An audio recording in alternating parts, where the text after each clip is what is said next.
मैं श्रेया को पकड़ नहीं पाई, वरना वही मेरी सबसे बड़ी सबूत बनती। पर मॉम ऐसा क्यों करेंगी?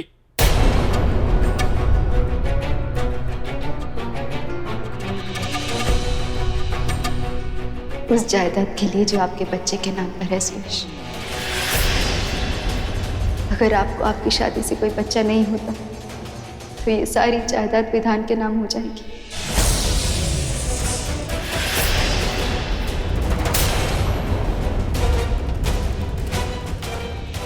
मेरी आपसे शादी भी इसी शर्त पर हुई थी कि मैं अपनी कोख निकलवा लूंगी। सासू माँ ने मेरा एक ऑपरेशन भी करवाया था, लेकिन डॉक्टर सोनाली ने वो ऑपरेशन नहीं किया। इसलिए मेरी कोख निकलवाने के लिए सासू माँ ने ये दूसरी चाल चली। आप जानते हैं कि मैं मुंबई क्यों गई थी? क्योंकि मैंने मरती हुई श्रेया से ये वादा किया था, उसे वचन दिया था कि मैं कभी मां नहीं बनूंगी। और अपने उसी वादे को निभाने के लिए मैं अपनी कोख निकलवाने मुंबई गई थी।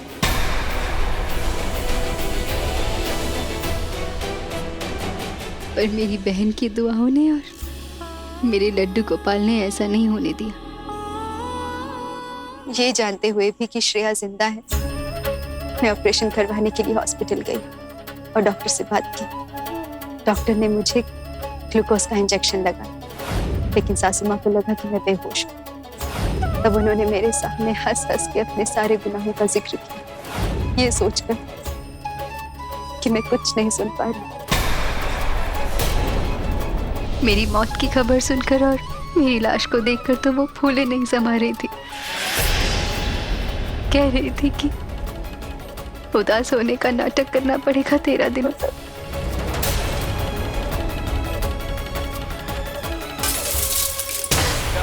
सुरेश, बस, नहीं मानता मैं। झूठ बोल रही हो तुम। फिर से एक कहानी बना रही हो। गोवा से आने के बाद भी तुमने एक कहानी बनाई, तब मैंने तुम्हें माफ कर दिया था।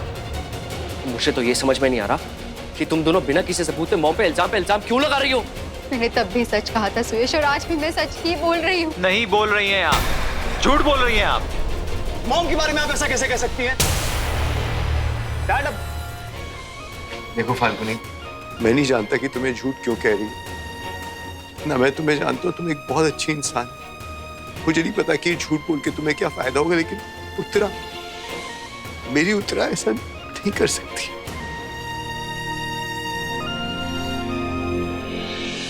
तो ठीक है पापा, तो फिर आप मुझे सिर्फ 24 घंटे का वक्त दीजिए।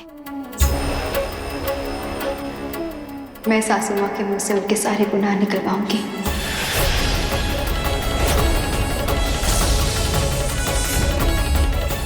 सासू माँ खुद अपने मुंह से अपने सारे गुनाह कबूल करेंगी, सिर्फ 24 घंटे। ठीक है,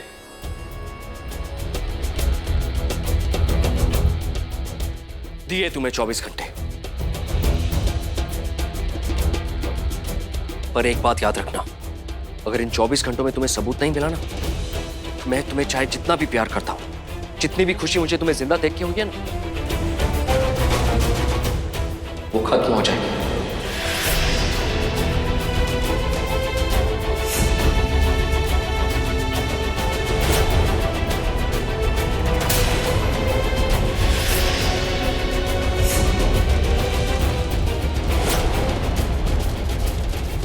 ठीक है, यहाँ तक आकर मैं भी पीछे नहीं हटूंगी।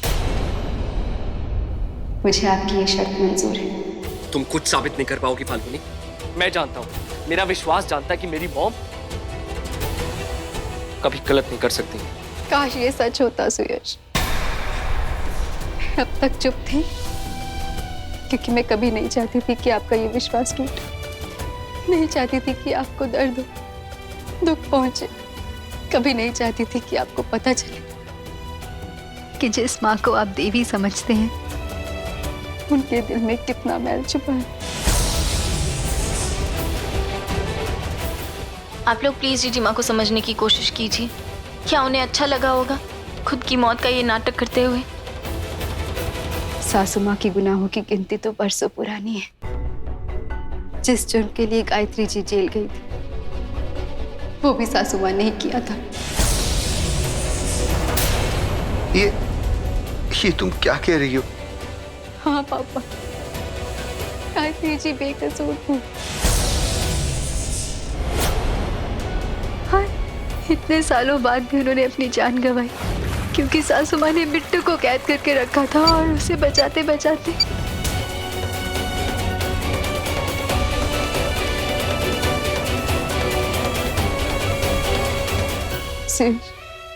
उन्होंने तो आपको मारने की भी कोशिश।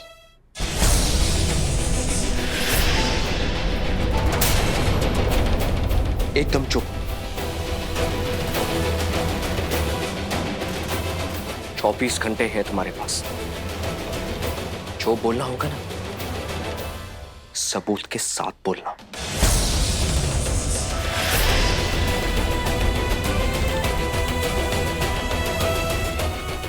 ठीक है, लेकिन उसके लिए आप सभी को अगले 24 घंटे तक मेरे जिंदा होने का सच सासू माँ से छुपाना होगा। आप सब वही करेंगे जो मैं आपसे करने के लिए कहूंगी। ठीक है, लेकिन एक बात याद रखना, अगर तुम्हें सबूत नहीं मिला ना, तो मेरा और तुम्हारा रिश्ता हमेशा हमेशा के लिए खत्म हो जाएगा।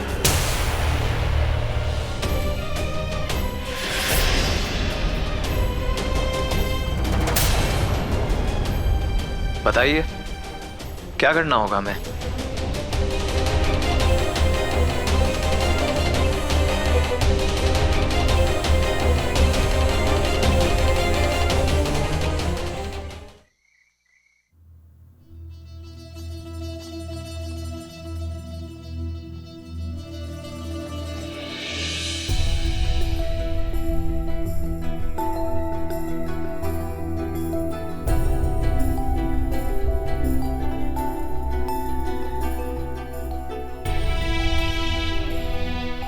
Mom, I am sorry.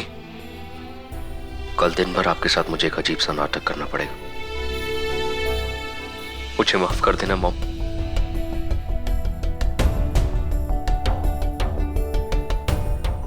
जानते हो सुयश, कभी कभी अपनों का विश्वास कायम रखने के लिए उन्हें धोखा देना पड़ता है। कम से कम अगले 24 घंटों में ये तो साबित हो जाएगा कि अपना कौन है और पराया कौन।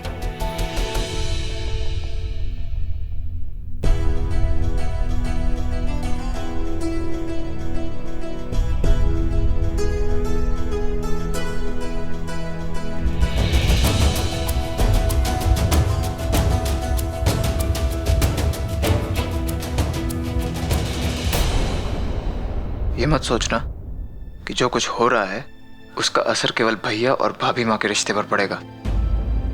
इल्जाम मेरी मॉम पर लगा है। अगर बात झूठ निकली तो माफ नहीं करूंगा।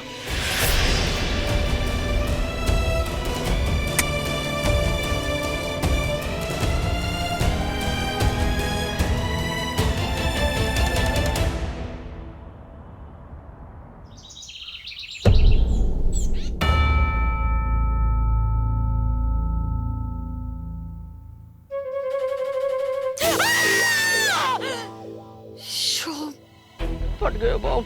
तुम यहाँ क्या कर रहे हो? वो मैडम जी, मैं देख रही हूँ तो कि आप सिर्फ सो रही हैं या हमेशा के लिए सो चुकी हैं। बकवास बंद करो शोम। ये बताओ, अचानक कहाँ गायब हो गए थे? मैडम जी, आप तो जानती हैं कि ऊपर वाला हमारी कहानियां लिखता है और आपने मुझे इतना बड़ा काम दिया था और मैं कर ना पाया, तो शर्म के मारे मैं आपको अपना मुंह कैसे दिखा? हाँ, एक की तो मुंह है मारा।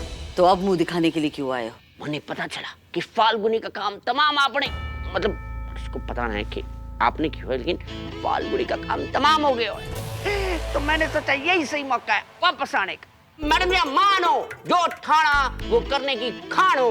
फाल्गुनी तो गई। फाल्गुनी गई नहीं है, वो यही गई है। फाल्गुनी सुनना? नहीं, फाल्गुनी मर गई है शोम, लेकिन वो वापस आ गई है। अच्छा हुआ तुम आ गए शोम। तुम बस अब मेरे साथ रहना, मुझे छोड़ के कहीं मत जाना, ओके? उसने कहा है कि अगले 24 घंटे में मेरी जिंदगी नर्क बना देगी। तुम हर पल बस मेरे साथ रहना। मैडम जी, ये बात हमारे भेजे में ना घुसी।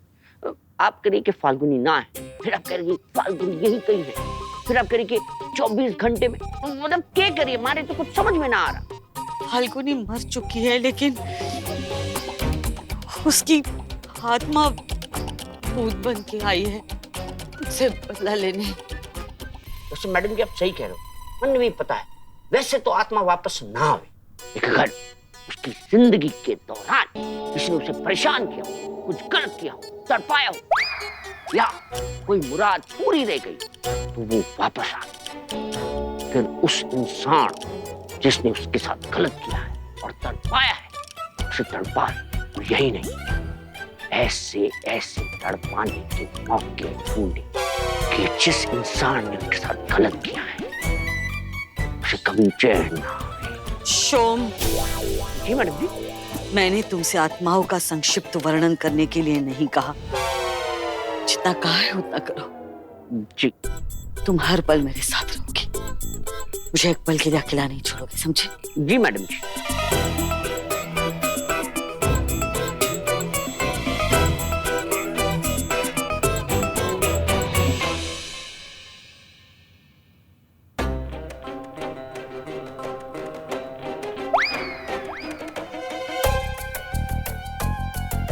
आगे आके मुंह दिखाओ।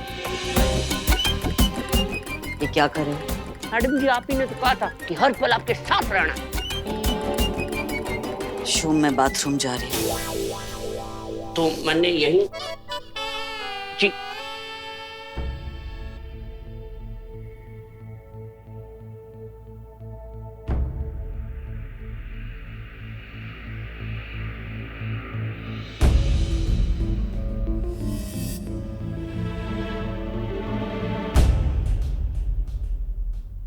सुयश बेटा, कुछ दिनों के लिए कहीं हुआ हो, बाहर जाओ, घूमो, तुम्हें अच्छा लगेगा। मॉम, कुछ दिनों के लिए नहीं, मैं हमेशा के लिए जाना चाहता हूँ, इसीलिए मैंने एक फैसला भी लिया।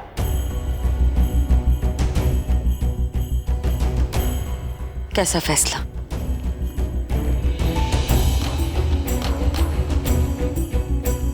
और ये हमारे मैनेजर, यूनियन लीडर यहाँ क्या कर रहे हैं? आइए मॉम।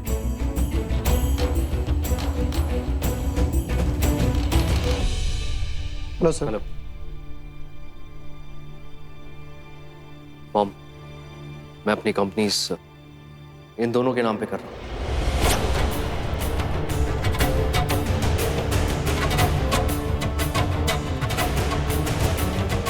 ये खून पसीना एक करके हमारी कंपनी चलाते हैं, अब से यही मालिक होंगे, और मैं चीकू को लेकर चला जाऊंगा। क्या कहा तुमने? सुयश, तुम, आपने सुना इसने क्या कहा? हाँ उत्तरा, सुयश ने मुझसे बात की थी इस बारे में, और मुझे लगता है कि जो ये कर रहा है सही कर रहा है। मैंने ही सुयश को करने की सलाह दी है। आपने? मैं अपनी कंपनी की पार्टनरशिप डीड इनके नाम पे कर रहा हूँ। आप चिंता मत कीजिए मिस्टर सुयश, आप जैसा सोच रहे हैं वैसा ही होगा। जी। नहीं सुयश, मैं तुम्हें नहीं करने दूंगी।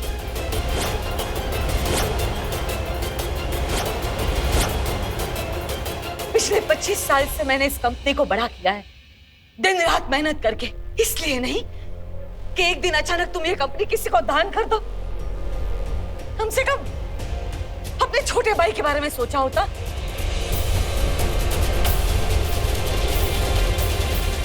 विधान, तुम तो समझाओ इसे। नहीं मॉम, भैया जो कर रहे हैं वो ठीक है मॉम, क्योंकि मुझे तो प्रॉपर्टी चाहिए नहीं, और मैं और नियति भी मॉम सोच रहे हैं कि कहीं दूर जाकर रहे, क्योंकि ये अगर यहाँ रहेगी तो इसे भाभी माँ की याद आती रहेगी मॉम।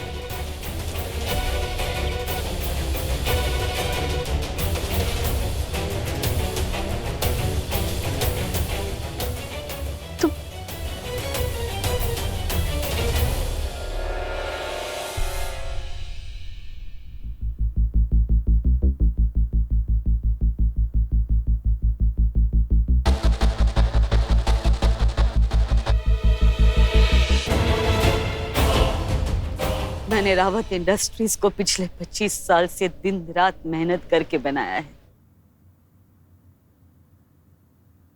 रावत इंडस्ट्रीज मेरा गुरूर है, लेकिन तुम दोनों मेरी जान हो, मेरा सहारा हो। अगर तुम दोनों ही चले जाओगे तो मैं यहाँ क्या करूंगी? ये इतना बड़ा घर, ये जायदाद, इन सब का क्या करूंगी मैं?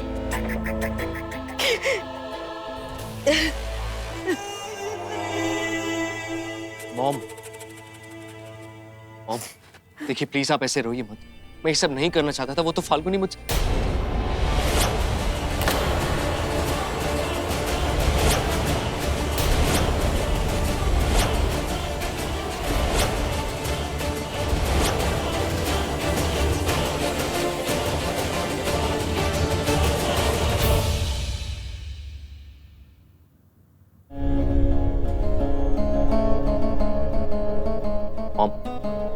मेरा मतलब था कि फाल्गुनी अब इस दुनिया में नहीं। अगर वो होती तो बात कुछ और होती, लेकिन अब जब वो दुनिया में नहीं है तो मैं इस मोह माया का क्या करूं?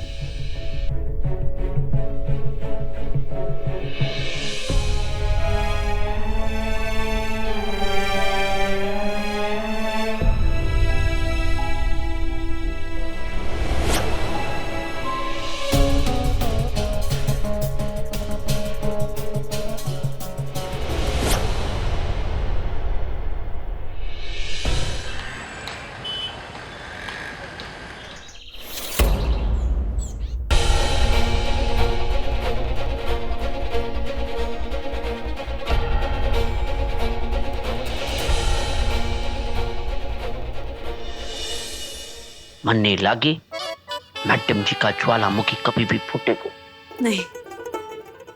मैं सुयश को मेरी पूरी जिंदगी भर की मेहनत पर पानी नहीं फेरने दूंगी, ये उड़ाने नहीं दूंगी। फूटी क्यों? कुछ तो करना होगा। मैडम जी मैं कुछ कहूं? मैडम जी देखिए, हमारे पास एक वकील है जो ये जायदाद आपके हाथ से ना जाने देवेगा। वो किसी भी प्रॉपर्टी को डिस्प्यूट कर सकता है। क्या डिस्प्यूट है? वो विवाद विवाद विवाद। डिस्प्यूटेड। हाँ मैडम जी, तो प्रॉपर्टी आपके हाथ से ना जाएगी। कहाँ जा रहे हो? वो वकील को बुलाने ना मैडम जी, हमारे पास उसका फोन नंबर ना है ना। तो तुम्हें जाने की जरूरत नहीं है, किसी को भेज दो। मैडम जी कोई उसका पता ना जाने ना, मन नहीं जाना होगा। नहीं शोम, तुम कहीं नहीं जाओगे, तुम यही मेरे साथ रहोगे बस। मैडम जी मैं बस यूं गया और यूं आया। ठीक है, जल्दी जाओ और जल्दी आओ। जल्दी आओ। मैडम जी भाग के और भाग के जल्दी।